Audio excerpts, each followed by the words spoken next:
René Guénon, aperçu sur l'initiation.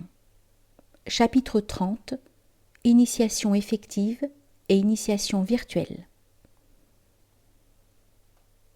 Bien que la distinction entre l'initiation effective et l'initiation virtuelle puisse déjà être suffisamment comprise à l'aide des considérations qui précèdent, elle est assez importante pour que nous essayions de la préciser encore un peu plus. Et à cet égard, nous ferons tout d'abord remarquer que, parmi les conditions de l'initiation que nous avons énoncées au début, le rattachement à une organisation traditionnelle régulière, présupposant naturellement la qualification, suffit pour l'initiation virtuelle. Tandis que le travail intérieur qui vient ensuite concerne proprement l'initiation effective, qui est en somme, à tous ses degrés, le développement en acte des possibilités auxquelles l'initiation virtuelle donne accès. Cette initiation virtuelle est donc l'initiation entendue au sens le plus strict de ce mot, c'est-à-dire comme une entrée ou un commencement. Bien entendu, cela ne veut nullement dire qu'elle puisse être regardée comme quelque chose qui se suffit à soi-même, mais seulement qu'elle est le point de départ nécessaire de tout le reste. Quand on est entré dans une voie, encore faut-il s'efforcer de la suivre, et même si on le peut, de la suivre jusqu'au bout. On pourrait tout résumer en ces quelques mots. Entrer dans la voie, c'est l'initiation virtuelle. Suivre la voie, c'est l'initiation effective. Et malheureusement, en fait, beaucoup restent sur le seuil.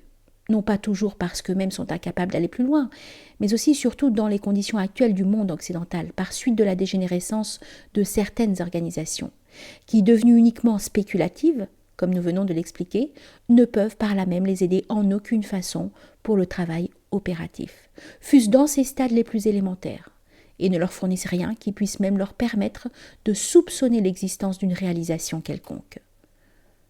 Pourtant, même dans ces organisations, on parle bien encore à chaque instant de travail initiatique, ou du moins de quelque chose que l'on considère comme tel.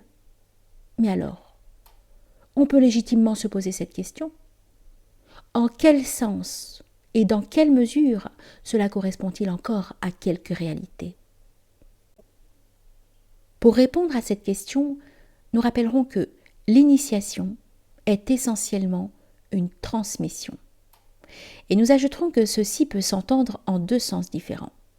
D'une part, transmission d'une influence spirituelle, et d'autre part, transmission d'un enseignement traditionnel. C'est la transmission de l'influence spirituelle qui doit être envisagée en premier lieu, non seulement parce qu'elle doit logiquement précéder tout enseignement, ce qui est trop évident dès lors qu'on a compris la nécessité du rattachement traditionnel, mais encore et surtout parce que c'est elle qui constitue essentiellement l'initiation au sens strict.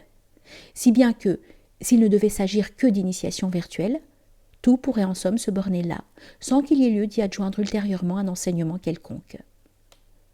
En effet, l'enseignement initiatique dont nous aurons à préciser par la suite le caractère particulier ne peut être autre chose qu'une aide extérieure apportée au travail intérieur de réalisation, afin de l'appuyer et de le guider autant qu'il est possible. C'est là au fond son unique raison d'être. Et c'est en cela seulement que peut consister le côté extérieur et collectif d'un véritable travail initiatique, si l'on entend bien réellement celui-ci dans sa signification légitime et normale. Maintenant, ce qui rend la question un peu plus complexe, c'est que les deux sortes de transmission que nous venons d'indiquer, tout en étant en effet distinctes en raison de la différence de leur nature même, ne peuvent cependant jamais être entièrement séparées l'une de l'autre. Et ceci demande encore quelques explications, bien que nous ayons déjà en quelque sorte traité ce point implicitement lorsque nous avons parlé des rapports étroits qui unissent le rite et le symbole.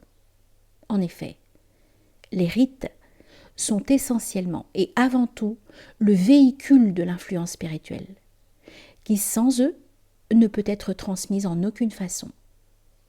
Mais en même temps, par là même qu'ils ont, dans tous les éléments qui les constituent, un caractère symbolique, ils comportent nécessairement aussi un enseignement en eux-mêmes, puisque comme nous l'avons dit, les symboles sont précisément le seul langage qui convient réellement à l'expression des vérités de l'ordre initiatique.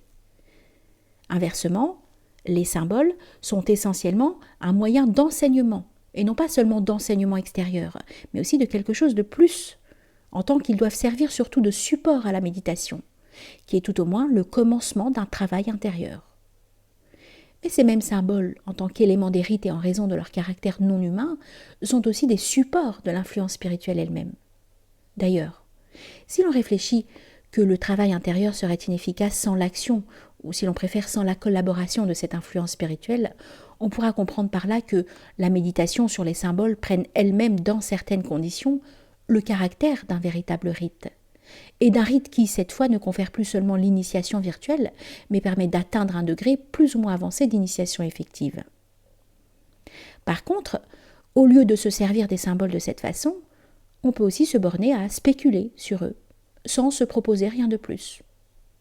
Nous ne voulons certes pas dire par là qu'il soit illégitime d'expliquer les symboles, dans la mesure du possible, et de chercher à développer par des commentaires appropriés les différents sens qu'ils contiennent, à la condition d'ailleurs de bien se garder en cela de toute systématisation, qui est incompatible avec l'essence même du symbolisme.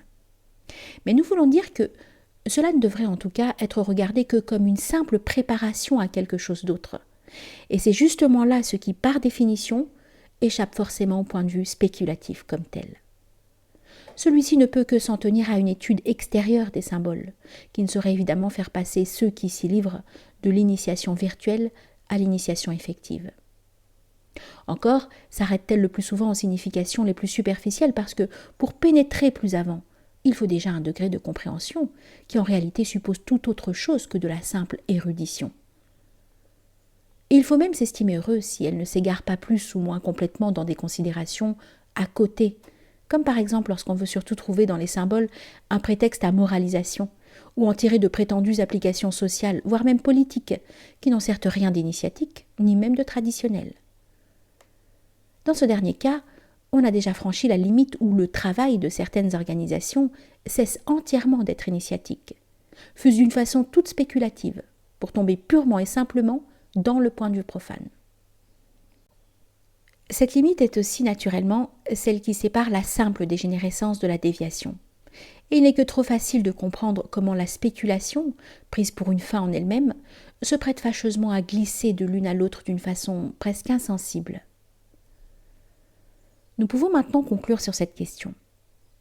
Tant qu'on ne fait que spéculer, même en se tenant au point de vue initiatique et sans en dévier d'une façon ou d'une autre, on se trouve en quelque sorte enfermé dans une impasse, car on ne saurait en rien dépasser par là l'initiation virtuelle. Et d'ailleurs, celle-ci existerait tout aussi bien sans aucune spéculation, parce qu'elle est la conséquence immédiate de la transmission de l'influence spirituelle.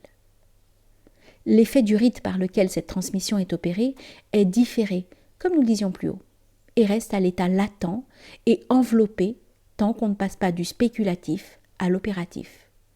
C'est dire que les considérations théoriques n'ont de valeur réelle en tant que travail proprement initiatique que si elles sont destinées à préparer la réalisation.